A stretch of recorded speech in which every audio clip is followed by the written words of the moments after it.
American man. No one pay attention to what's in my head. I got a voice inside that needs to be fed, causing chaos everywhere I land. I got a fever. I got a fever.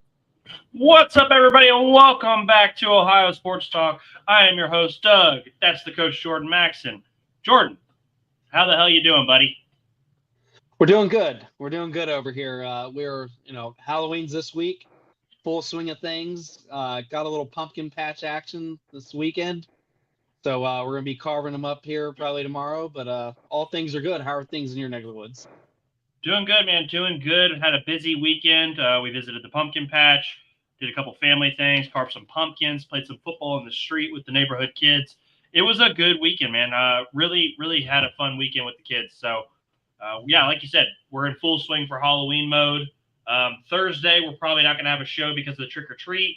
We might make that up on Friday to break down all the games. We got some big games this weekend.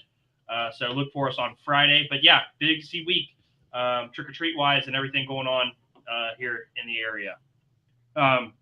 Jordan, we missed last week's episode. You guys had a football game. We had a lot going on. How did the game go? What was the outcome? Success, Douglas. Success. So we got the big win. We got the playoffs this weekend, and we'll push on from there. Very exciting. About 31-6 win. Can't preach enough about the defense. Really coming through. Really buttoned it up. They got those guys. We got those guys playing just unbelievable right now. So we're prepped. We're ready to go, and we're ready to make a run now.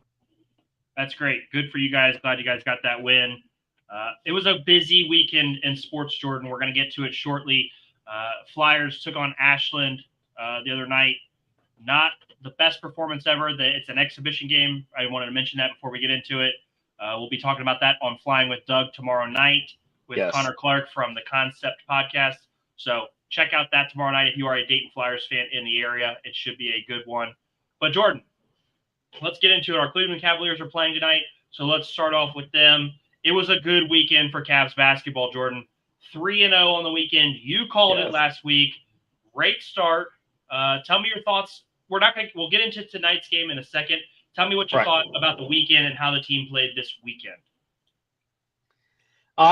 They saw something we didn't, Douglas, because I was beating the drum. I was beating the drum all off season that the Cavaliers didn't do enough, that we didn't bring enough pieces in. We're copy and pasting. We're coming with the same old, minus a few additions here and there. But our core was the same and our bench was pretty much essentially the same. Douglas, I couldn't have been more wrong, at least for this weekend. It looked amazing. Kenny Atkinson's offense looked in full swing. We got to see on night one, we got to see what Evan Mobley can absolutely be for this offense. Monstrous game, big time lift. We know what Donnie brings to the table. All 3 games, Donnie did his thing. But Douglas, we got to see other people step up. We saw a big game from Evan Mobley. We finally, on game 3, Darius Garland showed up. Game 2, we got to see Dean Wade kind of do a little performance for a big game, playing the 3 spot. So I've been impressed. I know our bench players kind of big time stepped up. His name slipped on my mind, but we've been tweeting out love to him all day long. Oh, Ty Jerome. Yes, Jerome. What a difference maker. What a difference maker. He scored double digits all 3 games, had a solid performance with the assists, and even got some rebounds in there. So for that kind of spark to come off the bench, Doug, something we didn't have last year, past Karis LeVert, really refreshing to see. So I'm super excited. How do you feel about it? Because I know you were beating the same drum. So, Jordan, I'm glad you shouted out Ty Jerome. We've been tweeting about him a lot because he's been really great giving us that boost off the bench for a legitimate point guard. We know Porter was kind of trying to play that role last year, but he wasn't really I don't think he's a real point guard per se. Ty Jerome brings in, he's that second unit. He calms everybody. He has that ability to get to the basket. He has that ability to find guys and passes, 4 assists to start the year, only 1 turnover per game. That's a really good start to the season. So I'm glad you brought him up. But what I'm liking, Jordan, is Kenny Atkinson's ability to push the pace. We've seen a little bit more scoring. We've seen Yes. more scoring in more areas. Donnie, is usually 27, 28 points per game. It'll probably go up a little bit as the year goes on, Jordan, because he's only playing 29 minutes right now. But through 3 games, we have a lot of diversity in terms of our scoring. Jared Allen's averaging 18. Evan Mobley's averaging 18. Garland's at 14. Ty Jerome's at 13. Karis LeVert's at 12 and a half. And then we've got decent production from the bench. I still am worried a little bit about that group, but I think the ability that we're spreading the ball out, everybody's getting their shots, the concerted effort to get Evan Mobley the ball in his spots has been a pleasure to watch the first 3 weeks, Jordan. So obviously, let's call it what it is, Jordan. The first 3 opponents are teams we should beat no matter what, correct?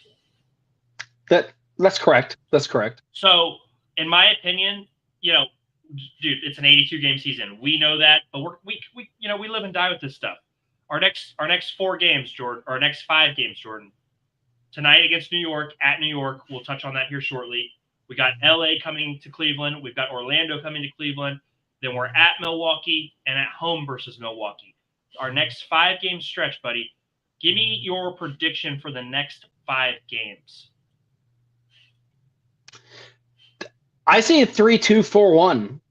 I really do.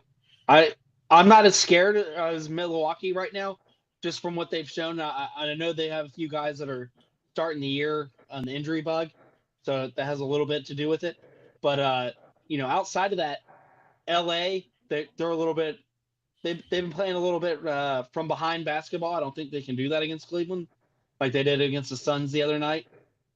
But we'll see. Orlando's the game that I have circled just because of the deep matchup we had. All 7 games in the playoffs. These guys are going to know each other the most out of our next upcoming opponents because, the playoffs, if you look at it from a calendar perspective, it wasn't that long ago. So these guys are that's going to be the tail of the tape for me is tonight's game and the game against Orlando. So I see a 3-2-4-1 stand. Okay, so I want an answer. You're waffling here. Is it 4-1? Is it 3-2? I'm going to lock in a 4-1. Okay, so I like that. I like that confidence. I'm going to go 3-2. I am confident in the team. Let me point out the tough spots. I think Orlando is going to be tough for us because they have that extra incentive that we beat them in the first round. That's going to be a tough one. I think our first game against Milwaukee, Giannis, how are we going to guard him? How are we going to guard him and Dame together? Like you said, they haven't been fantastic so far, but it's still early. That's a tough one. LA, you've got to slow down Anthony Davis. Anthony Davis is playing like a man possessed. But we have Evan Mobley, we have Jared Allen. Hopefully those two combined can maybe contain him a little bit. And then you always have LeBron, who at age 40 is a phenom. So it's hard. LeBron's LeBron. So it's really cool, though, that we're getting LA to come to Cleveland. That game feels like it should be on TV on a Wednesday night, but it's not. We've got Orlando on ESPN on Thursday or on Friday, so at least we are on TV one night this week. It's a good week of basketball, Jordan. Tonight at New York, LA on Wednesday, Orlando on Friday, Saturday, Milwaukee. That's a great week of basketball. I'm going to go 3-2. I still think 3-2 is a massive win with that slate of games. Oh, I like that you went 4-1. Let's quickly touch on the New York game tonight, Jordan. Right now, let me get it pulled up. Why did it switch like that? Right now, 78-78, Jordan. Close one in New York. The Cavs started the fourth quarter on a 4-0 run. New York just scored. Mobley's got 15. Mitchell's got 18. And they are battling here. Brunson's struggling shooting tonight. What have you seen so far? I know we haven't been able to watch these games as closely. I'm pirating them. I'm just going to be honest with you. To watch the games, I've been having to go that route. It's a tight game. I mean, New York's got some damn good players, but the Cavs are playing really good basketball. What are your thoughts on this game tonight, Jordan? From what I've been able to see, and I'm pirating it as well. One of our Cleveland followers got in my DMs and hooked it up. He retweets our show every week. Big shout out, big love. Just couldn't be more grateful for that. But from what I'm seeing, this was a measuring stick game this week to me, where this team early in the This season. one more than any other game this week? But it's between this and Orlando for me. But I'd say the Knicks more so because just the 2 years ago is still fresh in my mind how we absolutely got bullied against the Knicks series. And us as a fan base, we had to see it for me with the same players, Douglas, it comes down to the coaching of this. So if the Cavaliers are more aggressive on this game, then that's where the win is for me. So I'd say us against the New York, because New York made a lot of moves this offseason, acquiring quite a different pieces, and we didn't. So for me, this is the measuring stick to see where we're at, because New York's one is a level above Orlando to me, but it's going to be the Orlando and New York game are the two that I had circled early on this season. Okay, that's fair. What I've taken from this game so far, I'm a little bit worried about the bench, Jordan. The bench, I feel like, could be an issue for Cleveland this year, shooting wise. I'm not gonna go overboard here. Niang 1 for 4 tonight from 3. Okoro, we know what we're getting there from 3. Levert, Jerome, both 0 for 2 from 3-point line. It's and then Sam Merrill, who you can count on from 3, is 2 of 5. So right there, that's 3 for almost 20 just from our bench shooting. And that's kind of where we need that pick-me-up, because we can't run Darius, we can't run Mitchell, we can't run Mobley into the ground in terms of minutes. I like how Kenny Atkinson isn't really doing that this year so far, but the bench might need a little tweak or something like that, Jordan, to maybe give them a boost later in the year. What are your thoughts on that aspect? Because you talked about the bench yourself. And I text you over the weekend saying that upgrades to positions like George Niang, among other players, would be, because I think Merrill's going to find his stride. The more minutes that young man plays, and the more Kenny Atkinson gets him actually involved with both the starters and the bench. But we know what Niang is as advertised, so he's the one I have circled that would absolutely, one way or another, and I don't have a player in mind right now, but at the All-Star break, or even a little bit earlier potentially, would definitely upgrade that, because if Ty Jerome can kind of swing in and take some minutes already away from Niang, and we go get a player to complement that, somebody that can score 8 to 10 points a night. I'm not looking for a mega star, but just come off the bench, give us some solid minutes, in a relief effort, especially the way Kenny Atkinson's run it this early. I think that would be the win, because Niang has always been kind of a liability to me. He's already got a few flagrant fouls, and I kind of like that, though. I kind of like that, but I understand what you mean. But just from a point scoring standpoint, I don't hate his attitude, because he has an attitude that you want for the playoffs. But right now, if we could upgrade the scoring, Doug, then I'll take the scoring over the attitude and force her any day. Yeah, no, that's fair. You gotta be able to provide both, and I think that's a fair point by you. I definitely am open to the Cavs making a maneuver, or making a move and trying to bolster this lineup just a little bit. We talked about it all offseason. We want to see a little bit more. Maybe we were wrong, Jordan. Kenny Atkinson could be that boost that gets us over the hump. I just think that without making a little bit of an addition, a wing player, somebody who can bring a little bit more to this team, we run into Boston, Jordan, we're still in massive trouble. I know we played them solid for everything that happened, but I think they had another level that they could have taken it to if the series went any longer. I think we've got to do something to close that gap a little bit more. Are you okay with how we are right now, or do you think there is another level that we need to get to? No, when we're talking Boston, we're talking another level. We're talking that next level player that needs to come in. Like I said, we don't need to swing the fences and get a mega star, because I think our starting core and some of our bench is solid enough to where we don't have to mortgage the whole future. But definitely giving up next year's draft picks, I would be comfortable with that, because if we're saying we're comfortable with this team, then let's give up a first, let's give up a second, and let's give up a bench player or two, combined it in a package, and bring in somebody that can take these minutes, bring in a veteran that's been in the playoffs that we can trust, going 7 against Boston in Boston, or going to New York late in the season. That's the mindset we have to think. And the Cavaliers taking care of business in the front office, and so everybody's under contract for longer than a year. So now we can move the pieces where last year everybody was on a rental agreement, and it was kind of harder to move the pieces at the break. Where this year, these contracts are going to be movable. And, I applaud, that's about the only thing I applaud the front office for in the offseason as it stands today, Douglas, other than our coaching hire and getting Donnie done, is, getting the rest of the bench players under contract. So now we can move pieces. So at the All-Star break, and I did call it, in the offseason, I think that's going to be the plan. We're going to evaluate who's great, who's not at the All-Star break. Kobe Altman's going to make that LeBron era switch, and we're going to bring in probably another piece or two and make those adjustments for Donnie and company. All right. Well, Jordan, that's great. Full breakdown of the Cavs there through 3 games, guys. We know it's early. Trust me. We know. Oh, yeah. 84-80 right now. The Cavs are up 4 points with 9:25 left in the fourth. We will keep you on that one. Jordan, let's transition to the Ohio State Buckeyes. Oh, my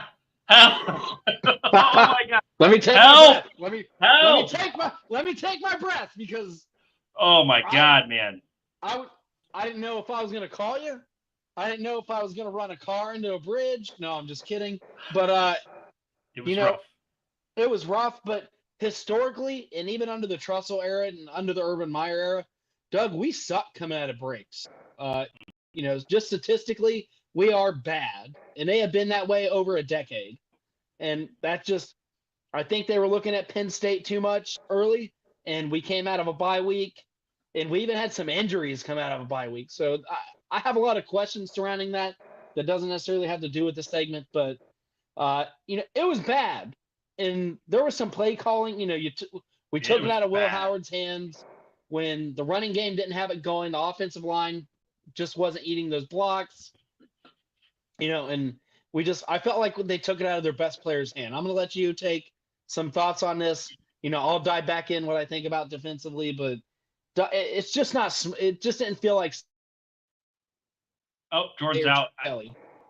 It was not smooth at all, Jordan. It was not smooth. It never felt like there was a flow to the game for the Buckeyes. Will Howard made some good throws, but I'll tell you what, that interception he threw, he has 2 or 3 throws a game that make you really scratch your head. You're kind of like, you're so accurate and you're such a good passer for 85% of the game, and then that other 15%, you're like, what are you trying to do here?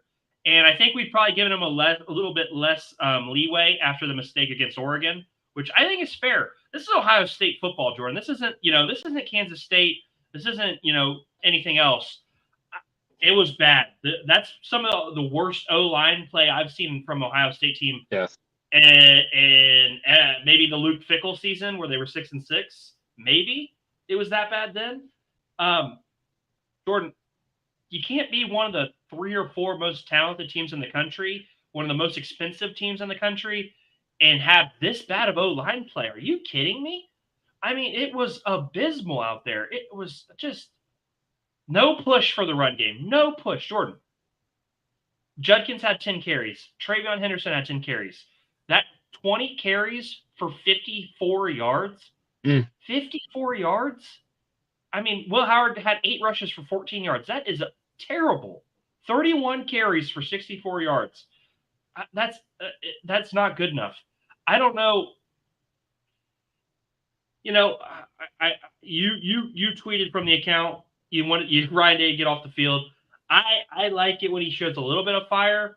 That targeting call was terrible. The Big Ten did rescind that first half for Reese. He will be allowed to play, which is great. I don't know, man. Penn State, it's gonna be tough. It's gonna be very tough in Happy Valley. I did like Will Howard today, kind of with that chip on the shoulder about the Penn State situation. Hey, I grew up in Pennsylvania. I wanted to go to Penn State. I wasn't good enough. Let's find out on Saturday if I'm good enough. I really did like that from him. That shows that kind of passion, that kind of burn that he has inside of him. But I need the rest of the team to feel like that. Sometimes it doesn't feel like the rest of the team has that. And I'll tell you what, this D-line group, I liked what they did. I liked that they brought in a couple of different guys and got them in. And there was a couple plays there where some of our D tackles made some plays. Sawyer and JTT, those guys have got about 0 dog in them. About 0. dogging them, dude. Where are they half the time? Where are these guys at? These guys are considered Big Ten first team type players, All American type potential. Where is it at, Jordan? Where are we? What are we missing here with these guys? Can you tell me? I want to point the compass over at Larry Johnson. I think he's not it. It's got to come down to a coaching issue because Douglas, if they're passing them, and I know the metric standards when it comes to, how much you bench, what your 40 time, those combine, they only carry you so far. It's either you're badly coached or the talent they just hit their ceiling. They came in really promising. We got them. They're all blue chippers. They're all big time 4-star, 5-star guys. Yep. But it's either Larry Johnson has got to go, and I'm calling it on this show. Yeah, he's doing a hell of a job on the recruiting trail. But these guys are coming in. Well, if you look at it, because we harped on it in the off season, and if you play the tape, I praised him. I praised him all off season. I said Larry Johnson and company. We got another one. We got another commitment.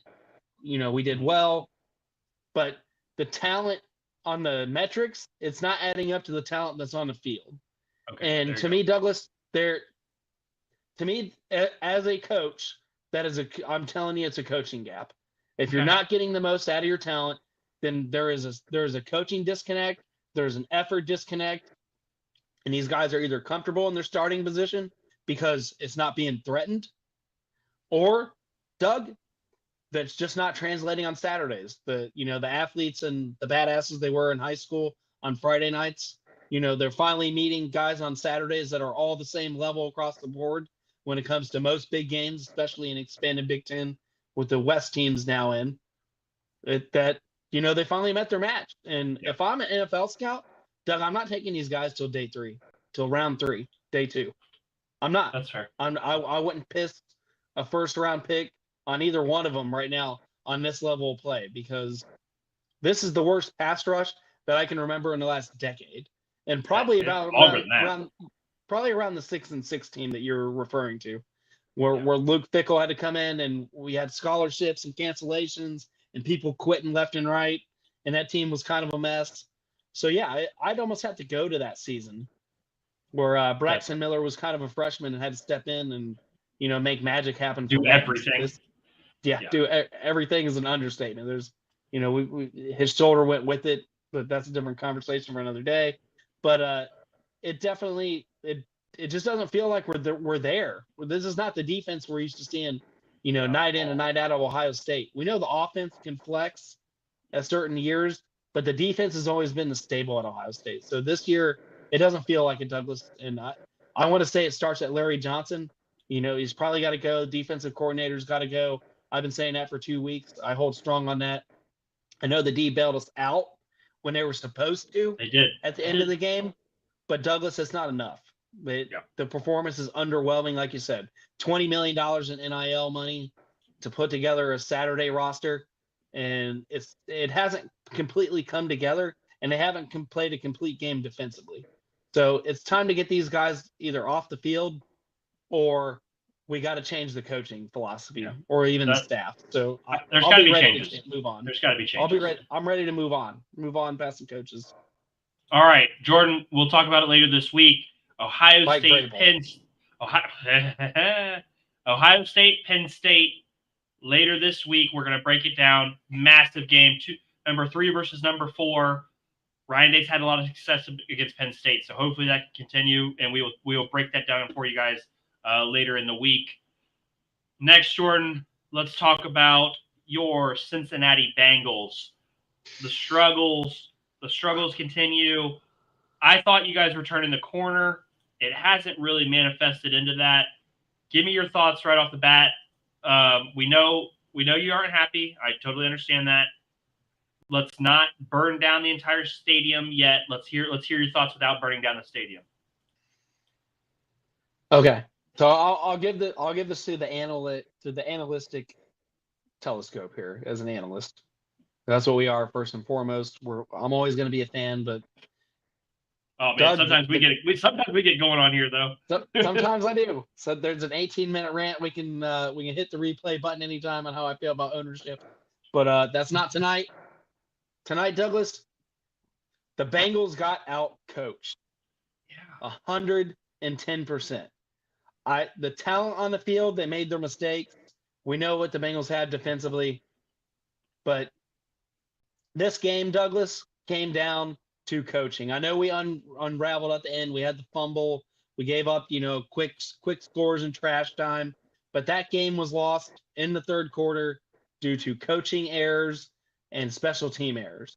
So we got 110% outcoached. Zach Taylor is terrible, terrible, terrible.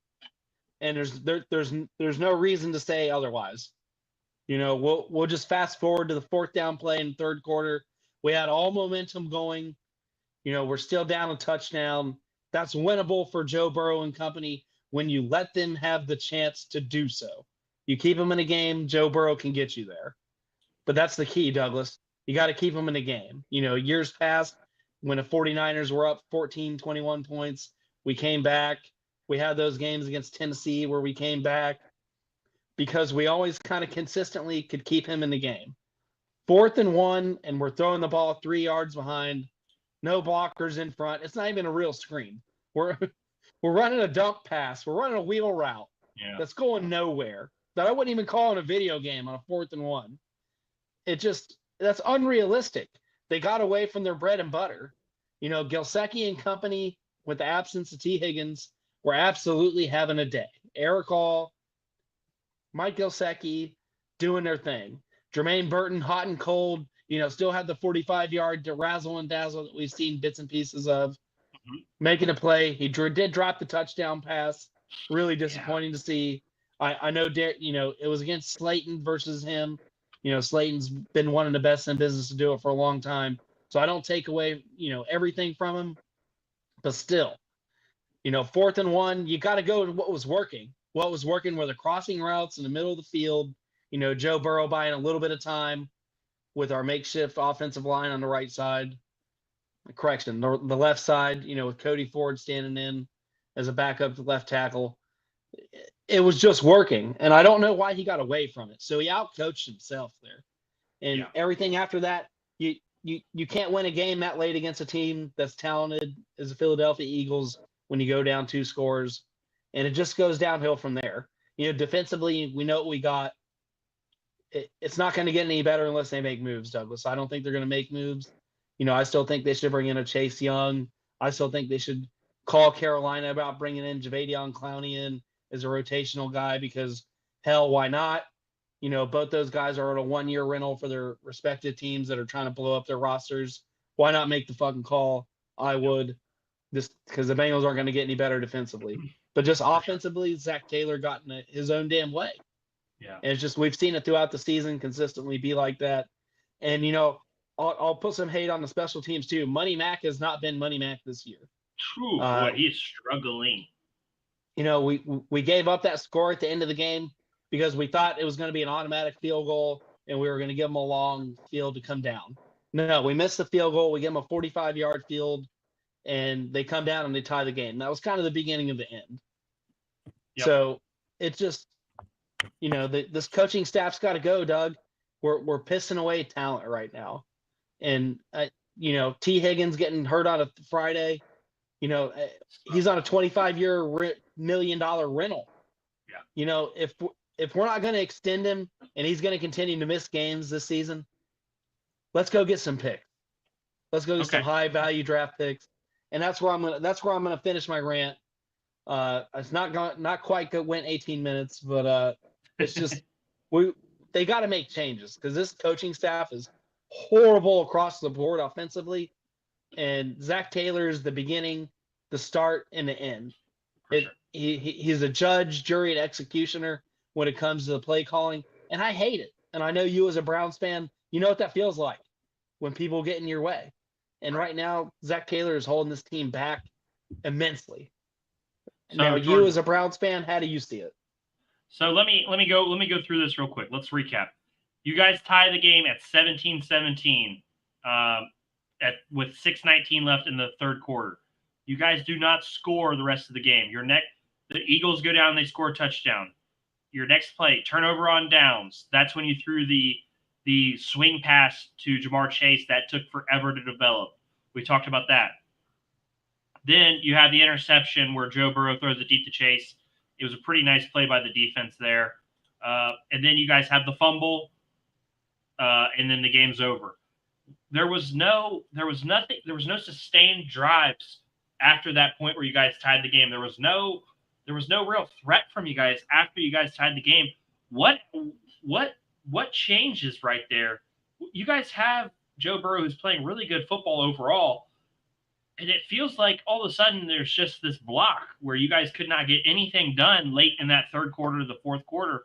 I thought that was the issue. There was no sustainability in terms of your drives. The tight ends were playing really well until they weren't, because the ball just didn't seem to get to them anymore. You guys were missing T. Higgins with that injury, but there's enough talent on this team where you guys should be able to overcome some of this stuff, and you're not. Is it maybe it is the time for Zach Taylor to be done? However this year turns out. Do you think Zach Taylor coaches week 1 next year? No, I think we've seen the end of the Zach Taylor era.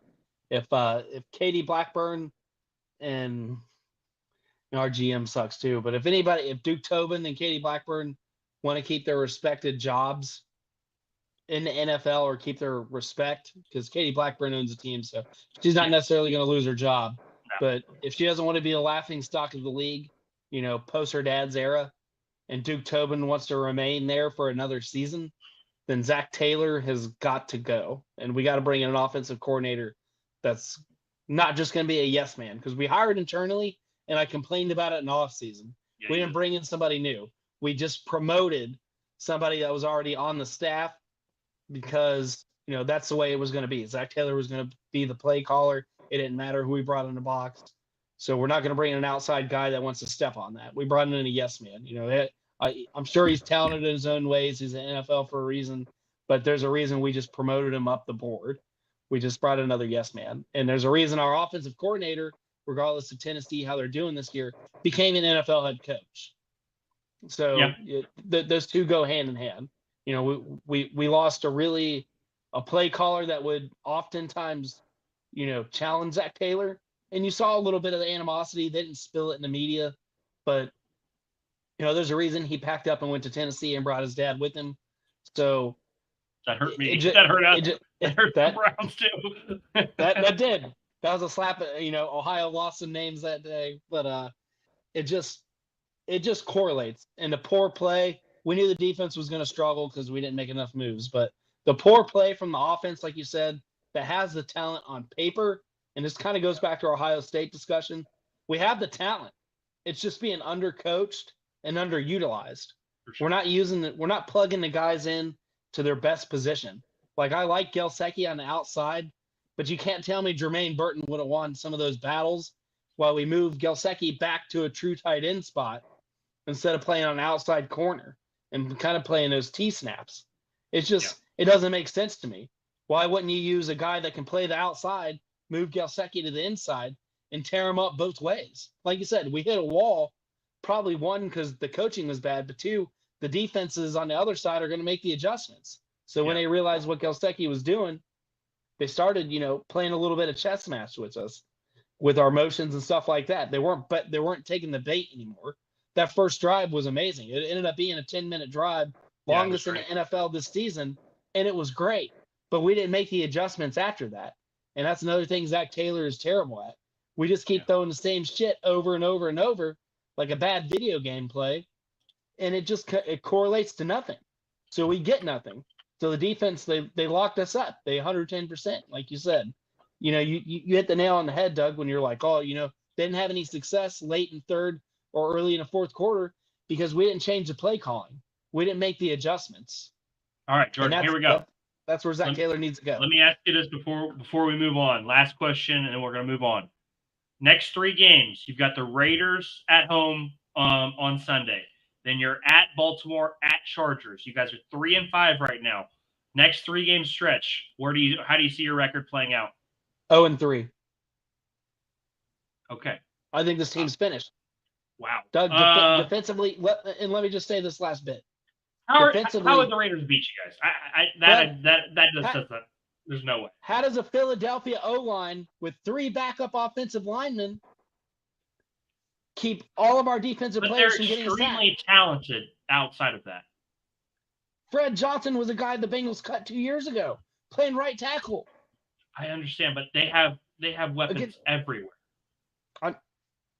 0-3. All right. Well, Jordan's ready to pack it in. I can understand being upset. 3-5 is rough. Jordan says 0-3 the next 3 games. We'll see how he feels when he's watching the game on Sunday and he's rooting his ass off, praying for a win. I'll say 1-2. Okay. We beat the Raiders, but Doug, we haven't won a home game this year either. So it's just really hard to be excited about anything right now. That's fair. Okay, Jordan, let's transition to the Cleveland Browns. I got to tell you, man, a massive relief this weekend winning that game. It took a lot of luck to win that game. Coach Fresh. It was a special game. It took a lot, man. It took a lot to win that game. Just like, we're 2-6, Jordan. This team's not very good. They're still not very good. The beating the Ravens it just gives me hope, but there's still a lot of problems on this team that have to be reconciled and prepared for next year. But you beat a good team like the Ravens, you feel better about yourself. Jameis Winston comes in and plays a really solid game. He had some throws there that are very Jameis Winston of old, where, it could have been picked off, should have been picked off type stuff. The defense came up big when it mattered. Jordan, look at that. Look at the difference. Watson, 3 and out. Yesterday, we're sustaining drives. We're keeping drives alive. We're making the throws that keep the drive alive. We're mixing in the run game to help with the passing. It was really nice to see competent football, Jordan, for the first time in, 6 weeks since the Jaguars game. And that was even pretty bad football also, if you want to get technical about it. 29, first game of the year, we scored over 20 points, Jordan, and it turns into a win. As an outsider, what were your thoughts? Doug, as a coach and as a player of the game, that's how you win football. Even if you are a team that has less talent, that's how you win football. That is the definition of any given Sunday. 110% effort. Everybody bought in. Whatever Jameis Winston said in the pregame or during the game, whatever your offensive coordinator Ken Dorsey said when he took over. And I know you had a little extra chip in the shoulder. You lost your longtime announcer. Rest in peace. My thoughts go to his family. Jim Donovan. And I know that that was a little extra push. But damn, Doug, that's how football should be played every single week. And that's all I'm going to say about it, Doug. It was just 110%. That was the old-fashioned slobber knocker, AFC North battle that we're used to seeing whether it's the Cleveland, whether it's Cincinnati, whether it's Pittsburgh or Baltimore, when these teams get together, something magical usually happens. And we show why we're the best division in football usually. And Doug, Sunday didn't disappoint. Jameis Winston, like you said, he got lucky on a couple, but that's the game of football as well. As the Washington Commanders over the weekend, that's football. Luck's a little bit of luck's into it. But Doug, that was just straight up grit. That was some of the grittiest football I have ever seen, and I was proud it came from Cleveland. Thank you, buddy. It was a great win. I got to tell you, man. I know you guys play them 2 times a year, also, but nobody makes you feel as helpless as Lamar Jackson. Lamar Jackson's ability to escape these closing in pockets, Zadarius Smith and Myles Garrett. It feels like we've got him in a bind, and he sloops out and he buys time and he buys time and he buys time, and he's either running for 15 yards or he's a big completion. That guy is such a phenom, and it just drives me insane. That last drive for the Ravens, it felt like it took years off my life because Yeah. Lamar Jackson is so damn talented. You just think that he's going to come up with something magical and change the game, and he did it time after time. But you know, the chips fell our way on Sunday. Jordan, our next three games, we got the Chargers this weekend. We've got at the Win 'em. Saints, and we've got the Steelers at home. Dude, we're 2-6. And this is where it really bugs me, buddy, because I understand there's a financial side of the game, there's a business side of the game, and then there's being a fan and wanting things to happen. You'd have a hard time convincing me that this team wouldn't be 4-4, 5-3 right now if Jameis Winston played from game one. You'd have a hard time convincing me that this is not a 500 team, at least if Jameis Winston's starting the season as the starting quarterback. And that sucks because it feels like we threw away this season with Watson. I understand the money. It's $230 million guaranteed. It's all he's getting every single damn dollar. Again, I don't, he's injured. I'm not trying to do that, but No, we didn't go there. The difference is night and day in terms of the offense. You can see the zip that Winston puts on the ball. You can see the way he delivers the ball. You can see the way the offense rallies around him. Is Winston a long-term starter in the NFL? He hasn't made it happen in his career. But do I think he could be a bridge quarterback to potentially a drafted rookie this offseason? Yeah. But it feels like we wasted 7 weeks of a season by having Watson be the quarterback when probably everybody knew that Winston was the right guy for the job. And that sucks. It sucks wasting a season. And I won't throw the Flacco thing, but Winston needs to be if he buys in, if it's Stefanski, or if you guys bring in outside, or maybe promote Ken Dorsey, the head coach, we'll see how I'm just saying we'll see how the cards fall, because I think there's some winds of change when it comes to the voices in the locker room when it comes to coaching in Cleveland. But regardless of who's there, somebody needs to ask Winston and just give him that, hey, we want you long term. Whether you're bridging our next guy, or you're going to be the guy for a while, but the plan is we just want you here. Do you want to be here to finish your career? Because he's later in his career. He's been around a little bit. Yeah, he's in his ninth season. Yeah, we're not saying advanced age, but take that Josh McCown, that Luke McCown, the McCown brothers were always kind of great bridge quarterbacks. They were always team players. If they give him a deal, that's worth it to be there and to show longevity, because he doesn't want to go anywhere else. Yeah. When it comes to why shop around, but that's the business side. I think the Browns' best, outside of the additions that you guys need on O-line and some other things you guys need to tweak, keeping Jameis Winston would be priority, at least in the top 5 for me. Yeah, that's fair. And bridging, giving him a 3-year deal. Let's work it. And, let's keep him in town, because right now, like Flacco, now he's becoming a fan favorite. He's becoming a team favorite when it comes to players. And I'm sure he's becoming a coaching favorite, because, damn, if he consistently puts that up, you got to keep him in town. Fair. Tyler asks, how does Nick Chubb look? His numbers have said he's lost a step, but I've just watched the box scores. Well, I mean, it's 2 weeks. To be fair, it's his second week after completely blowing out his entire knee. So I'm not expecting him to set the world on fire by any means. No. Against a decent Ravens defense, he's 16 rushes for 52 yards. No, it's not prime Nick Chubb by any means, but I also didn't expect prime Nick Chubb the second week he's back. I'm expecting, him to be more Nick Chubb, maybe, week 13, week 14 type, if he's not producing at a higher level, then I'll be ready to say that maybe the injury is a lot to come back from, and maybe he can transition into a role where he's the power back, and we go out and we get our a scat back, a guy who can tote the rock also, I don't think we have a guy who could take over for Nick Chubb on the roster right now. Jerome Ford doesn't do that for me. Foreman's not a long-term running back, type guy. But Jordan, we've got 3 tough games. Chargers. We've got Chargers this weekend, and then we've got Saints, and then we've got Steelers.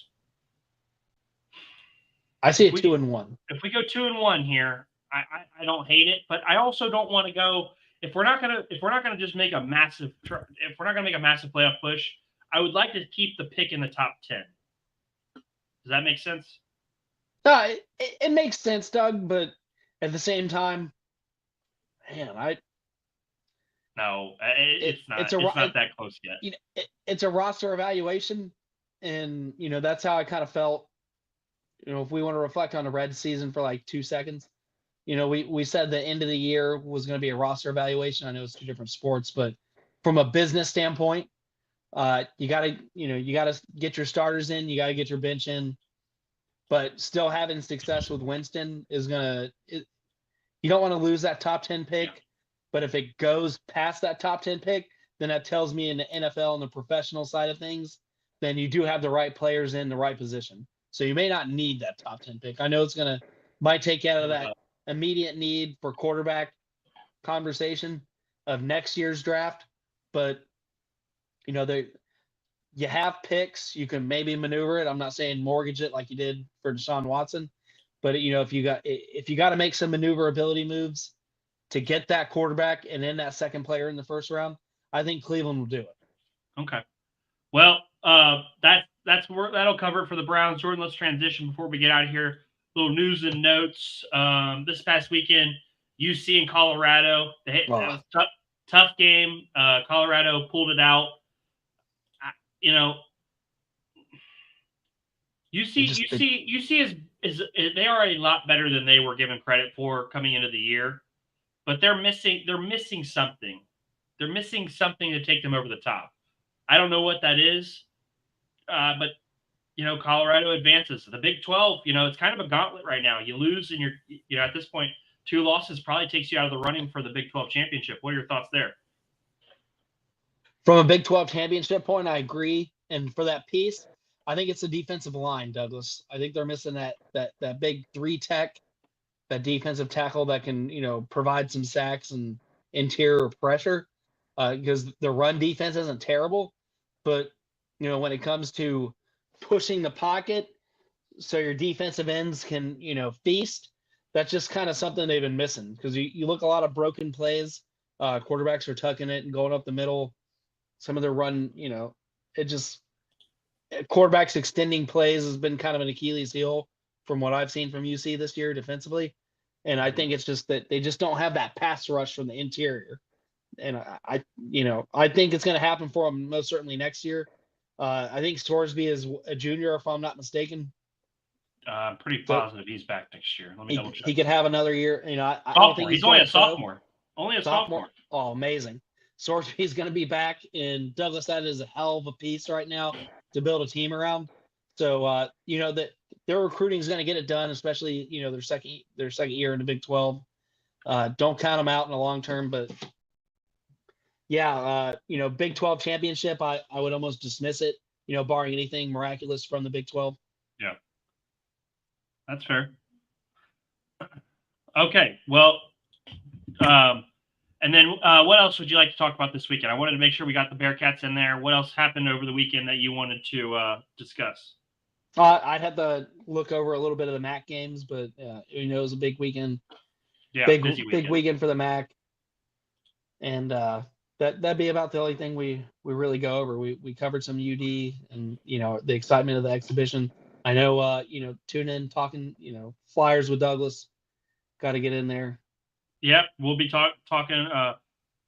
We'll be talking Dayton Flyer hoops tomorrow at 8:00. That'll be fun.